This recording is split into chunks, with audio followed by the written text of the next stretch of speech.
The reason this list is so powerful, the 100 best, is because you have younger voters voting along with the older voters. It wasn't just like my old ass sitting around with a bunch of other people that's over 40 talking about greatest albums. We had a lot of young people, a lot of young artists. What a great explanation. People have been asking me this. I had to do like a segment the other day and I was like, damn, how do I put this in words eloquently? I should have just said that. It wasn't just Ebro's old ass. No, it was a bunch of other everybody else. Rap Life Review, it's time, man. Nadeska and Low. What's up? I'm Ebro.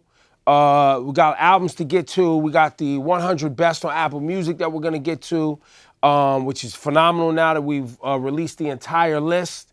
And I'm sure you saw it on social media. Nadeska, we got to hang out with the great Miss Lauryn Hill. Have dinner with her, super casual. Yeah, super hanging. I ain't present her with her award. So we'll talk more about that. But first, all week people have been talking about the video that has been released with regard to Diddy savagely beating Cassie in a hotel hallway. And for many people, their view of Diddy changed once they saw this video. I have to say for myself, when I heard the report and the New York Times, and read the New York Times article about what had happened with Diddy at the hotel and the other allegations, my mind was made up. I didn't need a video, but maybe that's because I grew up in a household with a mother that was beaten by my father. So I already know when people are talking about people getting beat and vases being thrown and black eyes in hospitals and hiding videos, I already know if there's video of it, people who have never seen that thing are gonna be taken aback. And I think a lot of people now that have seen the video, people who, I remember people coming for us, like we were convicting somebody just based on allegations or people that were in my comments.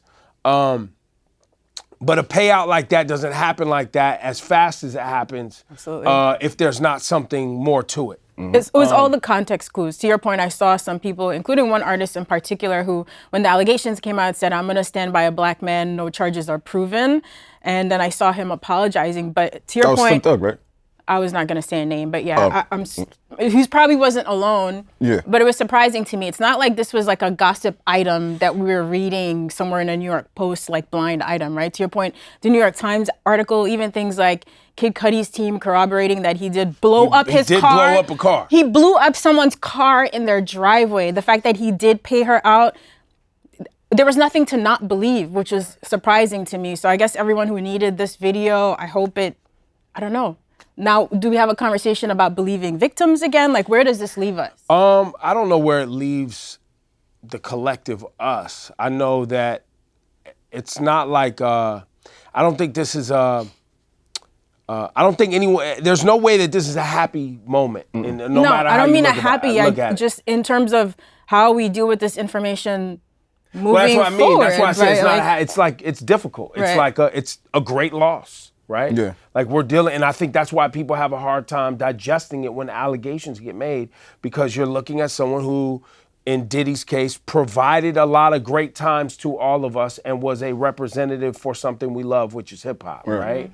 And while we heard rumors and things along the way, still, once you get to the point where you're looking face to face with something that you know you do not want to be party to, and you know you cannot forgive at the moment you see it.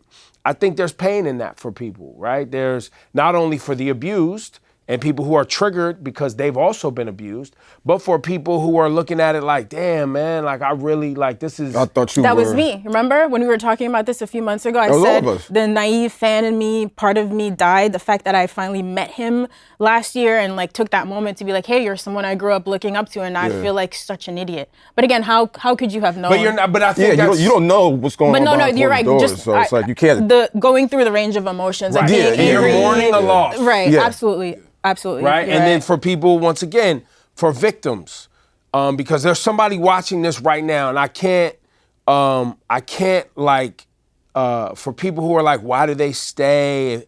If you've never been in that kind of situation where your whole life is tied up with another individual, the safety of your extended family might be tied up because of an individual and their power and the power that they can broker throughout your community that you live in, or look, I mean, there's so many different forms of abuse that take place where people live in fear for a long time, and so much so that it becomes almost normalized.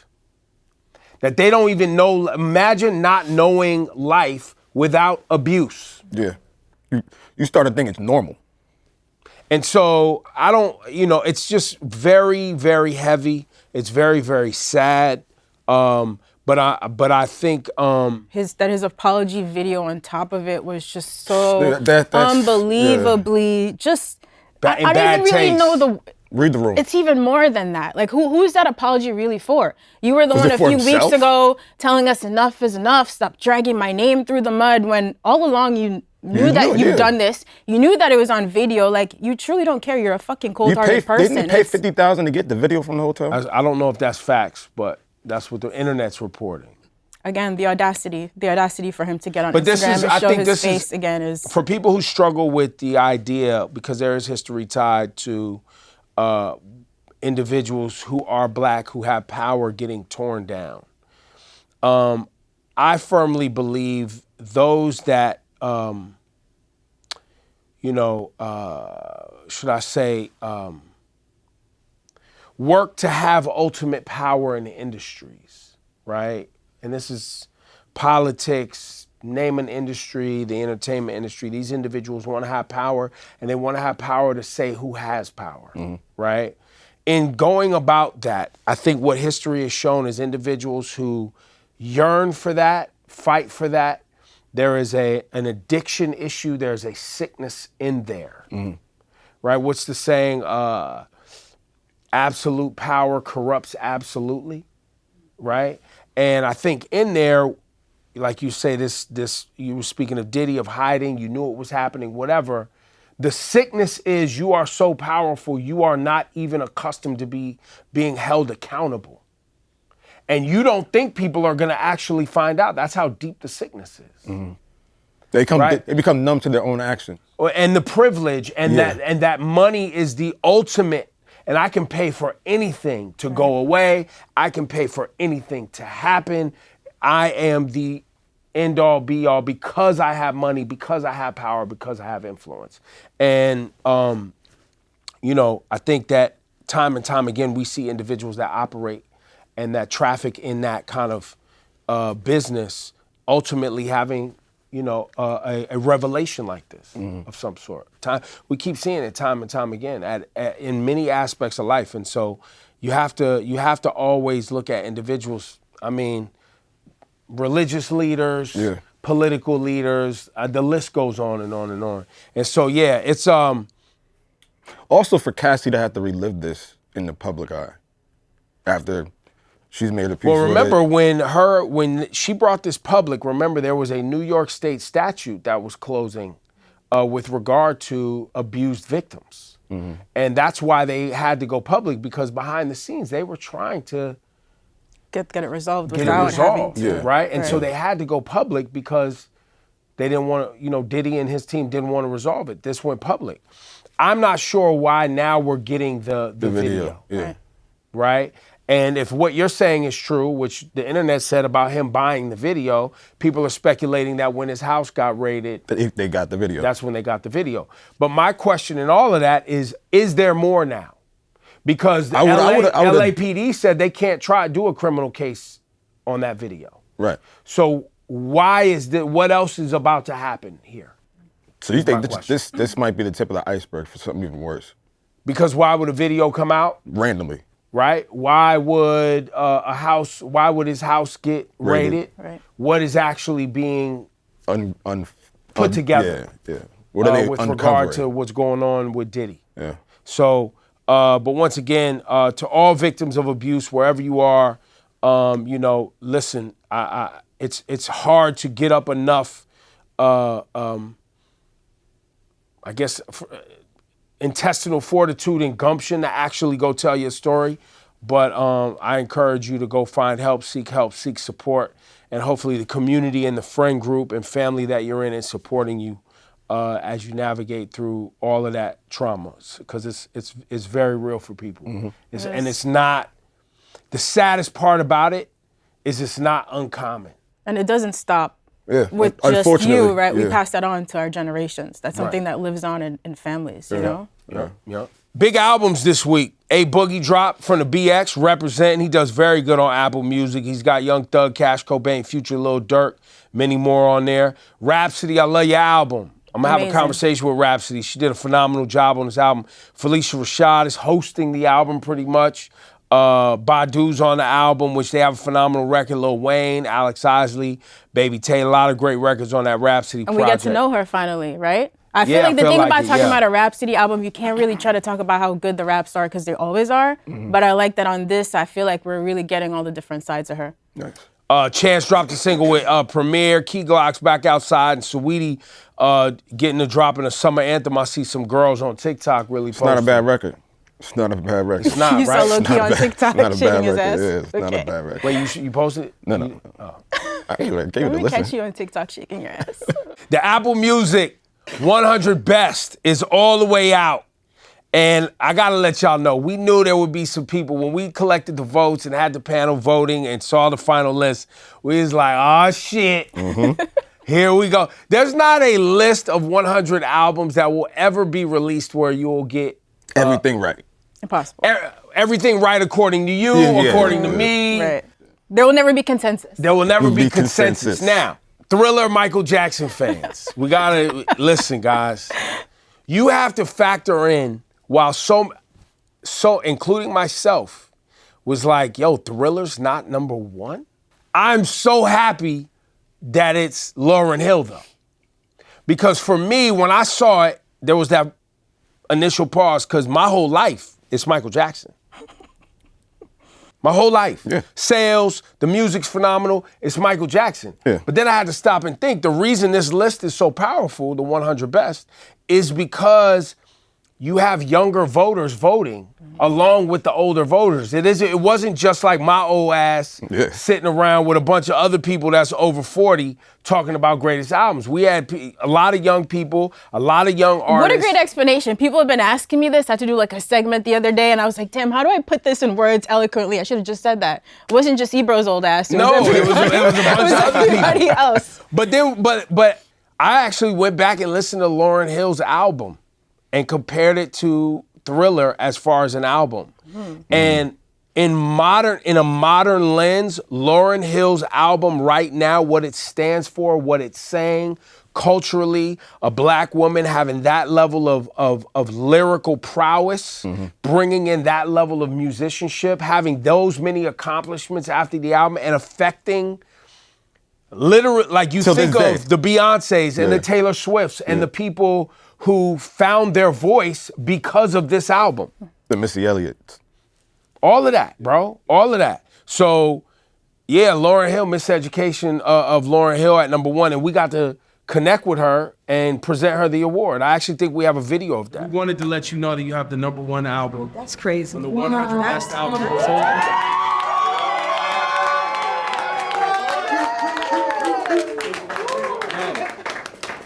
And I think it's important that you know that we understand what you gave to all of us, to music, to hip hop, to culture, to black people, right? It's very important. And for people to vote for this just shows it was worth it because you touch people in a real way.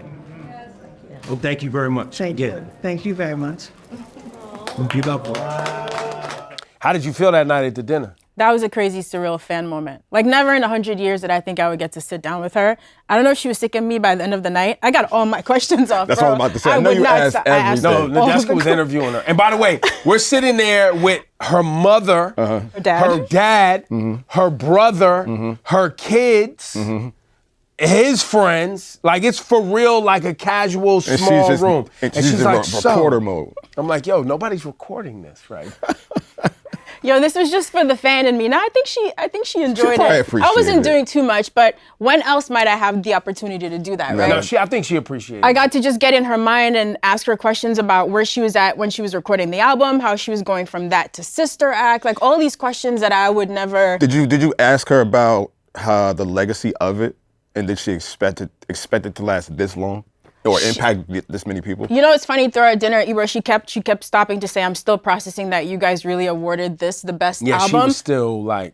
It was really like sinking in, but she did talk a lot about the legacy and how she felt it was so important for her to be this bridge between generations. She felt like everybody was talking at each other, so that was important for her. She talked about, you know... Which is interesting because you see that now, right? So you see Lauryn Hill wanting to embrace music and culture that came before her, right? As well as embrace hip hop and the things that she is in the moment. And that's what she talked a lot about. And because there's no social media, we don't get these stories from the 90s of what people were dealing with as far as creativity and artists and things like that. So it was definitely interesting to hear her say that, for sure. Lauryn Hill, we love you. Thank you for making yourself available. Now, what on the list pissed you off, Lowkey? Get right to it, man. Yeah. Don't hold back. Jay-Z being number 13. Jay-Z being number 13, that's too low or too high? Too high up. It's too high. Tell us why. Blueprint, Jay-Z. I mean, just looking at the Blueprint, what it did, you know, for his career, what it did for Just Blaze and Kanye West, the level of rapping, the obvious moment of takeover. It's just like a pillar in hip hop that a lot of us loved, lived through, understood, still debate about. So I definitely think it's a top 10 album of all time. But so it's too low. Yeah, that's what I mean. Yeah, too low. It's too low. Yeah. It's too. So you think it's top 10 all time? To me, yeah. So looking at this top 10, now I know the channel on the Frank Ocean fans got something to say, I bro. mean, so I want to say, for the record, I'm a diehard Frank Ocean fan. Like, he would be in my personal top 10. All time? I am surprised to see him in the top 10. I feel like that's a win. That's a win as a Frank Ocean fan. But is that the right project? I might not have put him necessarily in my top 10 best albums because I thought people would think I was out of my mind. Yeah. You know what I mean? Well, Blonde is number 5, Purple Rain at 4, Jump to Michael Jackson at 2. And now... Your styles are so different from Lowkey's. Oh, yeah. Different. It's the reason I'm sighing is because it's hard for me to actually critique a list of 100 albums. That too. Of all it's genres. All genres of all music. It's my brain goes. It cannot. My brain can't do it. I can't. Does not compute. Because it's like, you know how many albums there are? Yeah. All time? Yeah. And as I've said before, there are some of these 100 albums that I don't know that well. I was learning for the very first time. So I tried to be conscious of that when we were voting. You know what I mean? Not picking just my favorite, but considering production and lyrics and the impact. But the thing is, for some of these albums, I wasn't really around to experience the impact. And there's one thing reading about it versus knowing, which again, that's why it was so important that there was a range of ages in the voting, right? Well, I'll say this though. I have been here and in media for every one of these hip hop albums. It's amazing. That dropped. Good for you. Yeah. Good for you, bro. Shit. And I see a tweet here that says, SZA higher than Eminem and Missy is wild to me as well. SZA's album is about to break Michael Jackson's long-standing record for being in the for an R&B album, being in the Billboard Top 200 for consecutive months, I think. It's either consecutive weeks or consecutive months. I don't know. I think it's consecutive months. It's about to beat it. Crazy. I love Super Duper Fly Missy Elliott, and I love Missy Elliott. It didn't do that at the time. And Eminem, as big as Eminem has been with his singles, I don't know if his albums did those numbers. Or that kind of longevity. Yeah, none. And I need to say, there is recent history bias in this list because you have such a young panel of people voting inside Apple Music. A lot of our editors... It goes both ways, yeah. I'm sure. So it's like, but to your point, like, how do you just bring all this together and make it make sense? Well, and I think this won't be the last time. This won't be the last time we do this. No. And we also have to point out that streaming didn't count towards any of these. No, this was not based on sales or streaming. But it did, I think it did, for me, how it impacts in a chart or streaming gives me a real life look at how people continue to go back to something. Right. So helps measure the impact. It helps measure real life impact. Yeah. Right? And so you can go look at it that way. Some of the stressful parts for me were voting for like I was about to ask tribe, you.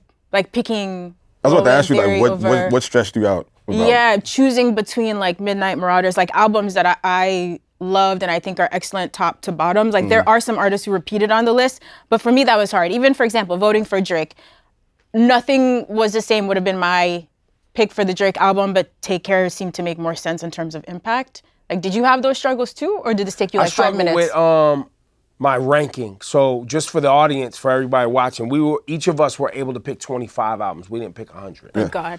So the ranking of it was problematic for me. I didn't vote for Thriller. Okay. I voted for Off the Wall.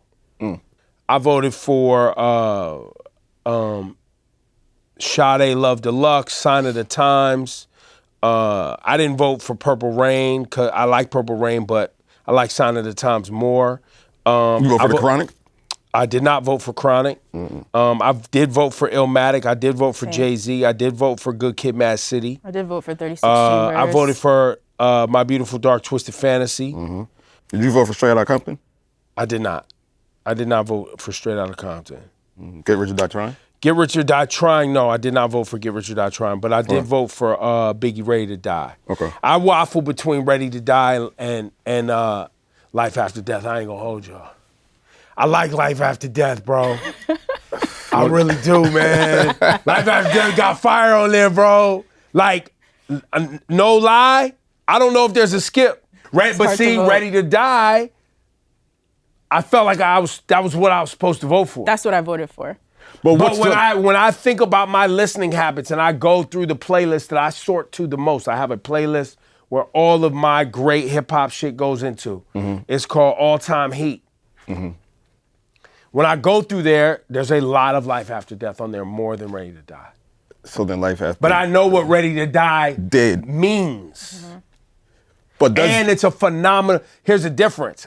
The challenge was not to vote for what you like, but to vote for the body of work that captures the moment in time, has the cultural impact, and is a complete thought, not just a bunch of songs thrown together on a project. Right. That was kind of the challenge. And so Ready to Die is that. Okay. Right? Because you have a breakthrough artist literally talking about their traumas, triggers, and the fact that their life has been so much on them that they are literally ready to die. Like that's what the suicidal thoughts and all of this other stuff. So that was the challenge. But it's just, Life After Death is that. No, it's fire track by track. But he was storytelling it's a wise, it's posthumous not. album. Okay. Right? He wasn't here to put it together. It's a bunch of stuff that was made after the fact and put into a thing. Okay, you explain it like that. You know what I'm saying? So that would, and I know that's hard because the other thing about this too, I think, in doing the 100 Best that I found dope when we all got together, because this was us working on this for a couple years of figuring out the how. Really? The why was based in valuing albums at a time as a streaming service when so many people just value singles. How do we place emphasis on caring about a full body of work? Right.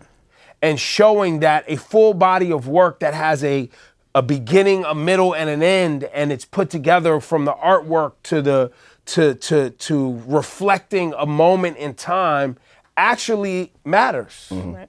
You know what I'm saying? So that's really what the why was. The how was the hard part. Like who are we pulling into this? What's the call to action here? Who are the individuals that are voting? How do we tally votes? Like that whole process, shout to the team. I didn't have to do none of that part. I was gonna say, shout to the people that tired. did. You sound tired just explaining that shit. Mad hard. Yo, Ebro, you did a couple interviews too. Yes, I actually caught up with the RZA, talking about 36 Chambers. One reason why I think this album is special for us as a Wu-Tang Clan is that this is an album that didn't take money to make. like we paid nobody to come to the studio. Everybody came to the studio. Like you woke up and was like, yo, I'm going to the studio. You know what I mean? I didn't tell them to come to my crib. They showed up at the crib.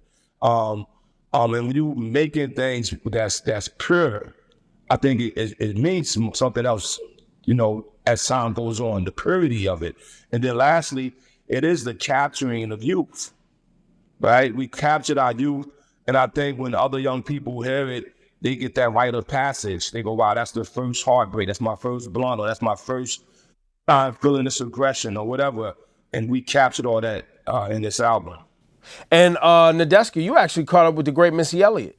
Yeah, I got to talk to Missy about how she didn't even want to make Super Duper Fly. She just wanted a record label, but we got an amazing album anyway.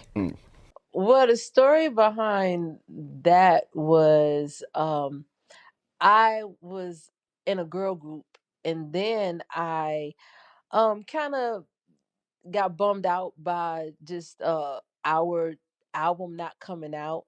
And so I pretty much said I would rather write and produce for other artists. So I didn't want to be an artist anymore. And Sylvia Rone and Merlin Bob said that, because at the time I had like a lot of people, a lot of record labels. It was called, back then it was called bidding war. And most of them, I think all of them, were in this bidding war to sign me. And I really didn't want to. So I said, you know, the first place that give me a record label, then maybe I'll do an album. Yo, I love stories like that, right? It's crazy. Because that means that, you know, I have the ability to make an album. I didn't even want to make that. But I don't want to do that. But I made it, and it's fucking fire. So yeah. So imagine if I really, really tried. To be blessed with that amount of talent, man. Yeah. No, it's crazy. Yeah. Now, at this moment, Good Kid, Mad City, Kendrick Lamar is top 10. I know y'all tired of talking about it. I see comments. But are you tired of talking about it because you wanted to go away because you're a Drake fan? I want to know from Kendrick fans, are you tired of talking about it?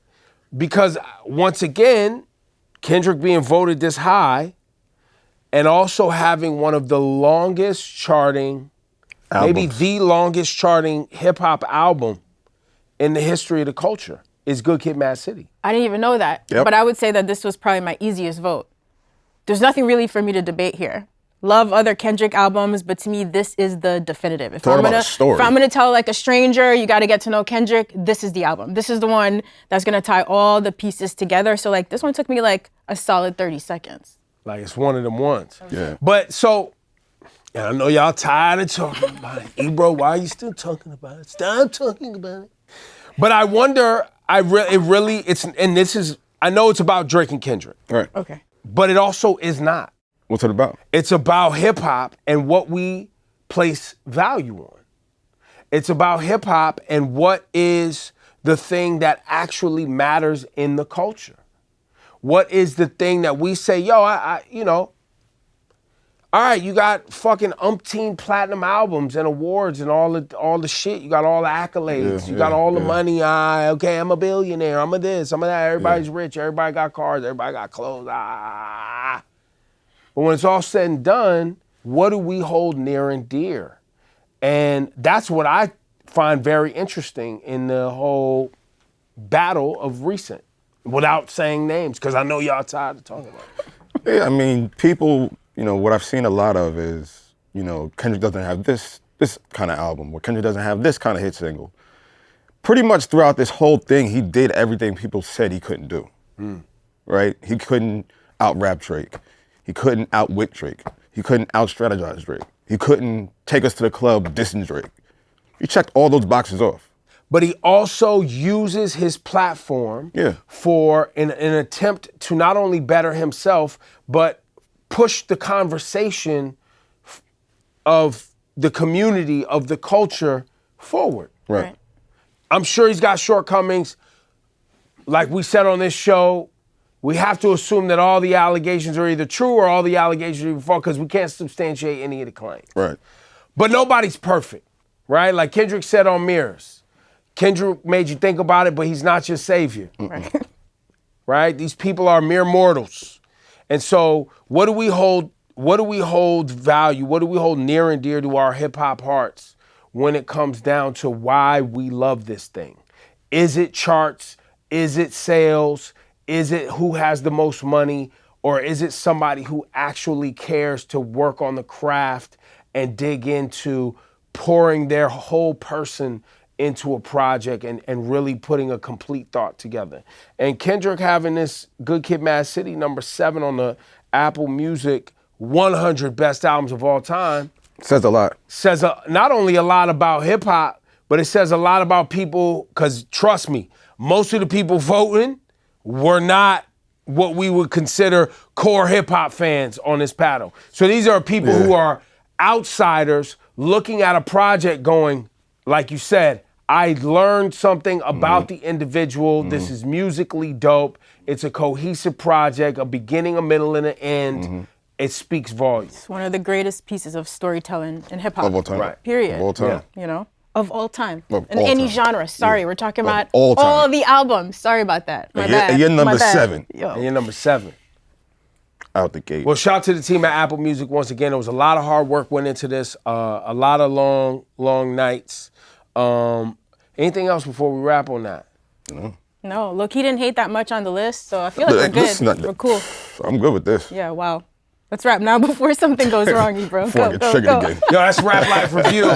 Yo, and we found a way to talk about Kendrick and Drake for the 3rd week in a row. If you want to find the full list, it's 100best.music.apple.com. You can also go into Apple Music and just type in 100 Best. It'll literally take you to all the albums that we have set there, which I think, and this is very important, as a streaming service, making a 100 Best list, like you said, there's a lot of albums you never heard before. It's probably a lot of albums you never heard before. Absolutely. They're all in one place. You type in 100 Best in Apple Music search. You can literally go listen to the albums. Yeah. Right? And you can listen for the stories. You can listen for the songwriting. You can listen for the musicality of it. Like, most of y'all watching right now ain't never listened to no Carole King. Probably not. You've never listened to Velvet Underground. You don't know how important these albums, so not only is the relevance of the album articulated in when you look it up, but you can go actually listen to the songwriting of what it is. So go look for that. What's good? Nadeska here. If you made it through that entire episode of the Rap Life Review, that means you're really a fan. Hit that like button so we know it's real. Subscribe if you never want to miss an episode. And of course, if you really have something to say, drop a comment and we'll hit you back on next week's episode.